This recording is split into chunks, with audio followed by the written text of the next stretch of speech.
राज्यामध्ये शेतकरी कर्जमाफीचा निर्णय हा 30 जून ऐवजी आता 5 जुलैला होणार आहे। कृषी मंत्री दत्तात्रय भरणे यांनी या संदर्भातली घोषणा केली आणि त्यामुळे आता 5 जुलै नंतर शेतकऱ्यांच्या खात्यामध्ये पैसे जमा होणार आहेत। तसंच निकषांमध्ये सुद्धा बदल करण्याचे संकेत भरणे यांनी दिलेले आहेत। आताची महत्त्वाची बातमी आपण पाहतोय।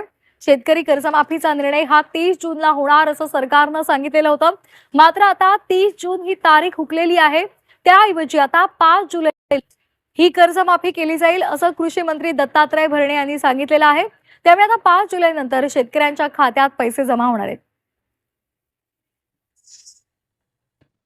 पुरवणी मागणी आज आता अधिवेशनामध्ये आता संपन्न झाल्यानंतर राज्यपालांची सही साधारणतः लवकरात लवकर घेऊन, कारण का जी आपली आकडेवारी शेतकऱ्यांची आहे, आमच्या आपल्याला माहिती आहे की सहकार विभागाची संपूर्ण आकडेवारी ही सध्या तयार आहे आणि त्यानुसार साधारणतः 5 जुलैच्या आसपास मुख्य राज्यपाल महोदयांची सही ह्या अर्थसंकल्प पुरवणी मागणीवर झाल्यानंतर ताबडतोब शेतकऱ्यांच्या खात्यामध्ये ह्या रकमा वर्ग ह्या केल्या जातील। जी शेतकऱ्यांची कर्जमाफी आहे यामध्ये काय थोडेसे बदल करावेत, निकषामध्ये नियमामध्ये बदल करावेत, ह्या सर्व सदस्यांची मागणी, शेतकरी संघटनेच्या नेत्यांची मागणी आहे आणि राज्याच्या मुख्यमंत्री महोदयांनी सर्वांना आश्वासित केलेले की निश्चित प्रकारे यामध्ये थोडेफार बदल करून माझ्या जास्तीत जास्त शेतकऱ्यांना या कर्जमाफीचा लाभ कसा मिळेल या बाबतीमध्ये स्वतः मुख्यमंत्री सकारात्मक प्रकारे यामध्ये बदल करू। यामध्ये काय बदल करणं गरजेचं आहे, यामध्ये बदल केल्यानंतर कुठल्या गोष्टीमध्ये माझ्या शेतकऱ्याला त्याचा फायदा होईल तो मुख्यमंत्र्यांनी उपसमितीला त्यामध्ये निर्णय घेऊन निश्चित प्रकारे या राज्याचे मुख्यमंत्री या बाबतीमध्ये सकारात्मक आहेत। आणि आपल्याला परत तुम्ही उद्या म्हणसाल की मुख्यमंत्री म्हटले होते की 30 जून पूर्वी कर्जमाफी दिली जाईल, ही गोष्ट बरोबर आहे।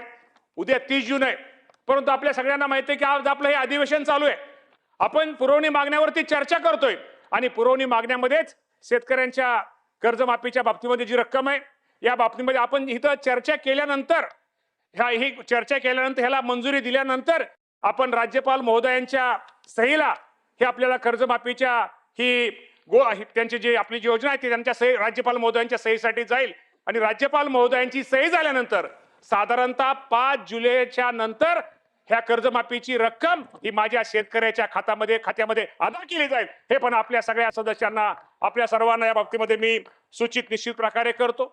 खरं तर मी अध्यक्ष महोदय, मला कधी कधी शेवटी सुरुवात तर केली पाहिजे, सुरुवात केल्यानंतर वडेट्टीवार साहेब त्यातनं आपल्याला काय अडचणी आहेत, त्यातनं शेवटी वडेट्टीवार साहेब 100% तुम्हाला पण शेतकऱ्यांची काळजी आहे, आम्हाला पण शेतकऱ्याची काळजी आहे। या राज्याचे मुख्यमंत्री देवेंद्र फडणवीस साहेब आहेत, एकनाथजी शिंदे साहेब आहेत, सुनेत्राबाई पवार आहेत, का हो त्यांना का दुःख? शेतकऱ्यांना जर कर्जमाफी ज्यादा रक्कम गेली त्यांना काय दुःख आहे की त्यांना कमी रक्कम गेली त्यांना काय आनंद आहे? ती पण शेवटी शेतकऱ्या, तुम्ही ऐकून घ्या जरा, ऐकून घ्या। त्यामुळे त्यांना पण आम्हाला पण इथं बसलेल्यांना पंकजा ताई सकट सगळ्यांना शेतकऱ्यांची काळजी आहे हो। त्यामुळे असं काय होईल विनाकारण असं एखाद्या वेळेस भ्रम केला जातो, तुम्हालाच काळजी आहे आणि आम्हाला काळजी नाही। अरे आम्ही पण शेतकऱ्याची लेकरं होतो, त्यामुळे तुम्ही काळजी करू नका। या राज्यातील माझ्या अडचणीला शेतकऱ्याला मदत करणं, कर्जमाफीच्या पाठीमागे उभा राहणं हे आमच्या सगळ्यांचं कर्तव्य। त्याप्रमाणे राज्याचे मुख्यमंत्री हे निर्णय घेत आहेत, त्यामुळे तुम्ही काळजी करू नका। हे पण आजच्या ह्याच्यामुळे तुम्हाला पुरवणी मागण्याची मला सांगतो। खरं तर सदस्यांनी अनेक चांगले मुद्दे मांडले, मी तुम्हाला सगळ्यांचीच उत्तरं वगैरे आज करणं सावरकर ओझरतं, परंतु त्या बाबतीमध्ये मी तुम्हाला एवढंच सांगेल, ज्या सदस्यांनी जे चांगले मुद्दे मांडले त्यामुळे त्या सगळ्या मुद्द्याची आम्ही निश्चित प्रकारे सगळ्यांची नोंद घेतलेली आहे आणि नोंद घेऊन त्या बाबतीमध्ये त्यातनं काय गोष्टीचा आम्ही उत्तर देण्याचा प्रयत्न निश्चित प्रकारे करतोय। आपल्या सगळ्यांना माहित आहे की मगाशी आमच्या सुधीर भाऊंनी कृषी समृद्धी योजनेच्या बाबतीमध्ये खूप चांगलं मांडलं की आपल्या सगळ्यांना माहित आहे की शेतकऱ्यांच्या बाबतीमध्ये विकास पायाभूत सुविधा किंवा शेतकऱ्यांचा विकास झाला, शेतकऱ्यांना मदत झाली पाहिजे, त्यासाठी या राज्य सरकारने कृषी समृद्धी योजना ही आणलेली आहे आणि साधारणतः त्यांचं म्हणणं बरोबर आहे की 5,000 कोटीची आपण घोषणा केलेली आहे। इथं घोषणा केल्यानंतर आपण फक्त ह्या वर्षी 2,000 कोटीची तरतूद केली आहे। भाऊ, मी आपल्या माध्यमातून सगळ्या शेतकरी बांधवांना सांगतो, नक्की जरी 2,000 कोटीची आज आपण आपल्या या पुरवणी मागण्यामध्ये आपण जरी पूर्वी बजेटला आपण 2,000 कोटी जरी रक्कम घेतली असली, येणाऱ्या डिसेंबरमध्ये पुरवण्या मागण्यामध्ये सगळी गरज पाहून परत 3,000 साधारणतः 5,000 कोटीची या कृषी समृद्धीला ही तरतूद केली जाईल हे पण आपल्या माध्यमातून भाऊ मी तुम्हाला सांगतो. भाऊ तुम्ही वाहनांच्या बाबतीमध्ये सांगितलं ही गोष्ट खरी आहे की कृषी विभागामध्ये अनेक आता योजना आहेत. अनेक योजना करताना कृषी विभागाचे जे तालुक्याचे कृषी अधिकारी असतात त्यांना गाडी असणं हे गरजेचं आहे. आपण बीडीओला गाडी देतो, आपण तहसीलदारला गाडी देतो, आपण इतरांना गाडी देतो, पण आपल्याला कृषी विभागाला गाडीची सोय नाहीये. या बाबतीमध्ये निश्चित प्रकारे आपण या बाबतीमध्ये त्या बाबतीमध्ये काय करता येईल आणि त्यामुळे कृषी विभागाच्या अधिकाऱ्यांना कशी आपल्याला गाडी उपलब्ध करून देता येईल तो देण्याचा प्रयत्न भाऊ निश्चित प्रकारे करू. त्यानंतर आमचे जयंत पाटील साहेबांनी आता आलेत म्हणल्यानंतर तुमचा उल्लेख केला पाहिजे. पाटील साहेब तुम्ही कर्जमाफीच्या तुम्ही खरं आता उत्तर माझं जे होऊन गेलं कर्जमाफीच्या बाबतीमध्ये, तरी अजून तुमच्या काय सूचना असतील तर निश्चित प्रकारे आपण हे करू. थोडा तुम्हाला पाटील साहेब थोडा तुम्हाला उशीर होतोय, थोडा म्हणजे तुम्ही यायला इथं उशीर झाला तुम्हाला, असा तुम्हाला थोडा उशीर झाला जयंत पाटील साहेब. त्यामुळे मगाशी ते उत्तर मी बऱ्याचशा गोष्टीचं दिलेलं आहे.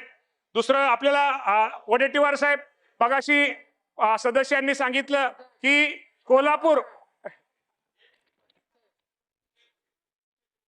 कशाला नाही मागच्या वर्षी वडेट्टीवार साहेब सुधीर भाऊ नेहमी खरे बोलतात, ते आकड्यावर बोलतात. मग त्यांचा तुम्ही त्या कृषी क्षेत्रामध्ये सेवा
वापरून शासनाच्या लाभ सदस्याने सांगितल्याप्रमाणे ऍग्रीस्टॅम्प उपक्रमात शेतकऱ्यांना फार्मर आयडी म्हणजे शेतकऱ्याचं ओळख क्रमांक हा दिला जातो. सांगितलं